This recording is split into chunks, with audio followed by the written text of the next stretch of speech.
8 മാസമായി സാറേ ഞങ്ങൾ ഇരുന്ന് അറിയിക്കണത്. ഏതോ നാട്ടിലേതോ പാവം പെങ്കുച്ചനെ ആരോ പറഞ്ഞു പറ്റിച്ചുണ്ടാക്കിയ വീഡിയോ ആണത്. എന്റെ സ്വന്തം കൂട്ടുകാരനാണ് നാട്ടിൽ പറഞ്ഞു വരുത്തിയത്. രാമനാഥന്റെ ഭാര്യയുടെ തുണ്ടിറങ്ങിന്നു. അല്ലാന്ന് ഞാൻ പല പ്രാവശ്യം പറഞ്ഞു. ആരും വിശ്വസിച്ചില്ല. ആണെന്ന് വിശ്വസിക്കാനാണല്ലോ എല്ലാവർക്കും താല്പര്യം. ഞങ്ങളുടെ നിവർത്തികേട് ലോകത്തിന്റെ വയറില്ല സാറേ. എന്റെ കൊച്ചു പഠിക്കുന്ന സ്കൂളിലെ സാറന്മാരും ഉൾപ്പെടെ അവളുടെ കൂടെ പഠിക്കുന്ന ചെക്കന്മാര് വരെ പറഞ്ഞിട്ട് സാറ് അറക്കും. എന്റെ കൊച്ചു സ്കൂളിൽ പോക്ക് നിർത്തി സാറേ.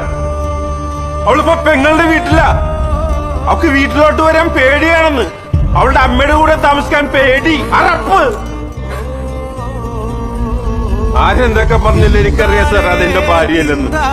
എന്റെ കൊച്ചിന് വേണ്ടി ഞാൻ ഇവിടെ കയറിയത്.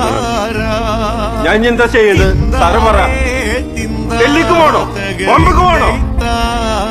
ഞങ്ങൾക്കും ജീവിക്കണം സാറേ. എന്റെ കൊച്ചിനൂടെ ജീവിക്കണം. ജീവിക്കണം.